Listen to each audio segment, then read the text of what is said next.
धन्यवाद आप यहां पर आए, थैंक यू सो मच। आप लोगों से थोड़ा 2 मिनट में बात करना चाहूंगा। बात मैं बस इतना कहना चाहूंगा कि 11वीं क्लास को भी सीरियस लेना होता है। आप ले नहीं रहे हो वो अलग बात है, लेकिन 11वीं क्लास को भी सीरियस लेना होता है। ऐसा नहीं कि जब आप 12वीं में आओगे तो ही तुमको लगेगा कि अब हमें पढ़ना है। ठीक है, मैं ऐसा देखता हूं कि काफी बच्चे पढ़ते हैं, ऐसा नहीं कि नहीं पढ़ते, लेकिन और ज्यादा संख्या में पढ़ना चाहिए। मतलब अगर हमारे एंड से देखो काफी बड़ा बैच है आपका। आप लोगों को अगर ये लगता है कि सर 11th ही तो है, अभी तो मजा करना है, ऐसा कुछ भी नहीं करना है ना। अगर आपने कुछ सपना देखा है कि नहीं मेरे को डॉक्टर बनना है, तो इतना आसान नहीं है। और चीजें देखने में आपको बहुत मुश्किल लगती हैं, उतनी मुश्किल भी नहीं है। बस दिक्कत है आपके बैठकर पढ़ने की। आप बैठोगे पढ़ोगे, देखो एक प्रोसेस होता है। अगर उस प्रोसेस, उस साइकिल को, डिसिप्लिन को अगर आपने पकड़ लिया तो आप डॉक्टर बन जाओगे। नहीं पकड़ा तो 12वीं में आके बहुत तेजी से फैलोगे, और इतना फैलोगे कि बैकलॉग बैकलॉग तुरंत हो जाएगा तुम्हारा, क्योंकि तुम्हारी हैबिट नहीं ना वो। तुम्हें अपनी आदत बनानी पड़ेगी, तुम्हें अपना डिसिप्लिन बनाना पड़ेगा।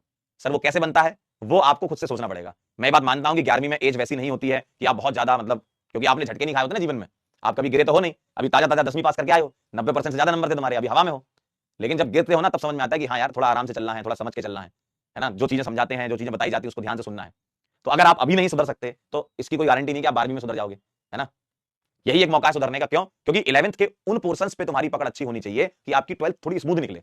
ऑल्दो इतनी स्मूथ नहीं होगी, वहां भी मेहनत करनी पड़ेगी, लेकिन अगर तुम 11वीं में अच्छे से मेहनत कर लोगे ना, तो 12वीं आपकी अच्छे से जाएगी।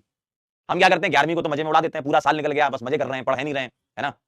12वीं में आते हैं, सर 11th का बैकलॉग है, सर 11th कब रिवाइज कराओगे, सर अब हमें पढ़ना है ना। फिर एकदम ऐसे खड़े हो जाते हो, सर अब तो पढ़ेंगे हम, और फिर 10 दिन बाद तुम्हारा जोश फिर ठंडा हो जाता है।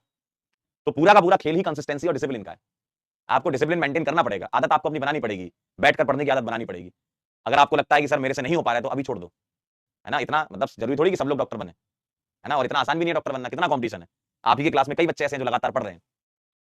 क्लास 12th में जब पहुंचोगे तो क्लास 12th में तुमको इतने सारा कॉम्पिटिशन मिलेगा, ड्रॉपर वाले बच्चे भी साथ में रहते हैं, मतलब जब एग्जाम में बैठते हैं। तो इतना कॉम्पिटिशन भरी दुनिया है, आप थोड़ा सा समझो।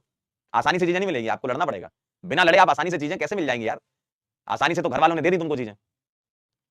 अब बात तो आपकी ये है ना कि आप उस चीज को कैसे यूटिलाइज करो अपने अच्छे के लिए, कि कुछ अच्छा करो। हो सकता है कि आप गांव के पहले डॉक्टर बनना चाह रहे हो, लेकिन आप पढ़ नहीं रहे हो सकता है कि आप घर के पहले डॉक्टर बनना चाह रहे हो, बहुत मेहनत एफर्ट लगा रहे हो, लेकिन वो एफर्ट गलत डायरेक्शन में लग रहा है। ठीक है, तो थोड़ा सा समझो इस चीज को। क्लास 11th है ये, जिसको बेस बोला जाता है। ठीक है, और आपको पूरा टाइम लेकर के चीजें समझाई जा रही है।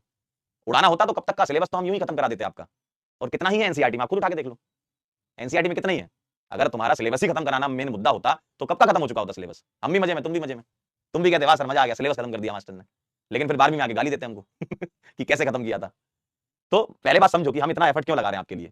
हम इतना एफर्ट इसलिए लगा रहे हैं ताकि 11वीं में इतनी चीजें हम सीख लें कि जब तुम क्लास 12th में जाओ तो पहले दिन आपके तोते ना उड़ जाए, है ना। पहले दिन आप बैठ रहे, मान लो ऑर्गेनिक का चैप्टर तुम पढ़ रहे हो, हेलो एल्केन हेलोरीन, तो तुमको यही समझ नहीं आ रहा कि ऑर्गेनिक होती क्या है ना। आइसोमर्स क्या होते हैं, आपको ये समझ नहीं आ रहा यूपीएससी नेम कैसे लिखा जाता है।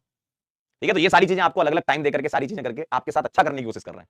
लेकिन होता क्या है, इंसान की आदत है, जब इसको अच्छा मिलता है ना, क्योंकि उसने कुछ और तो देखा नहीं होता, तो उसको ये लगता है कि यार इससे भी अच्छा कुछ और हो सकता है। ये इंसान की आदत है, जबकि उसको ये पता होना चाहिए कि जो मिल रहा है वो उसके लिए बेस्ट है, इसी को खाना है, इसी में जीना है, इसी में मरना है।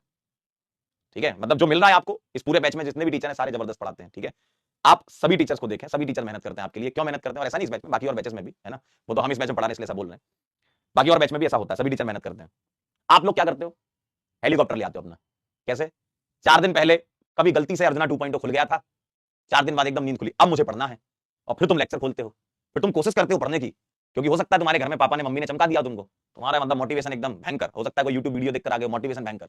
अब तुम 4 दिन पहले तुमने पढ़ा नहीं था, 4 लेक्चर का तो ऑलरेडी बैकलॉग है, तुम 5वें लेक्चर में आए, तुमको लग रहा है यार अब मैं समझ लूंगा, तुम फाइट बहुत मार रहे हो समझने की, लेकिन दिमाग में बातें जा नहीं रही है, क्योंकि वो सारी बातें कनेक्टेड थी पीछे से। तो इसलिए इतना आसान, ये मैं वही बोल रहा हूँ, कंसिस्टेंसी और डिसिप्लिन का गेम है। जो डे 1 से लगातार पढ़ रहा है उसी को आगे का समझ में आएगा। आप ये मत सोचो कि मैं एकदम हेलीकॉप्टर लेके आ जाऊं और मैं लेक्चर नंबर 7 8 के अंदर घुस जाऊं, लेक्चर 4 के अंदर घुस जाऊं, तो आप समझ जाओगे, नहीं समझ पाओगे। ठीक है, इस मुगालते मत रहो कि आपको समझ में आ जाए, कहीं समझ नहीं आएगा, चाहे कहीं भी पढ़ लो तुमको नहीं समझ आएगा। तुमको पढ़ना पड़ेगा डे 1 से। डे 1 से जिस तरीके से चैप्टर्स आगे बढ़ते हैं, चाहे वो फिजिक्स हो, चाहे वो बायोलॉजी हो, चाहे वो केमिस्ट्री हो, कुछ भी हो, जिस तरीके से लेवल धीमे धीमे आगे बढ़ता है, चैप्टर बाय चैप्टर आगे बढ़ते जाते हो, वो पीछे के पुण्य तुम्हारे जो होते हैं ना, वो आगे के समझने में मदद करते हैं। पीछे ही तुमने पाप कर रखे हैं तो आगे कैसे समझ में आएगा तुमको, तुमको सोचो ना। तो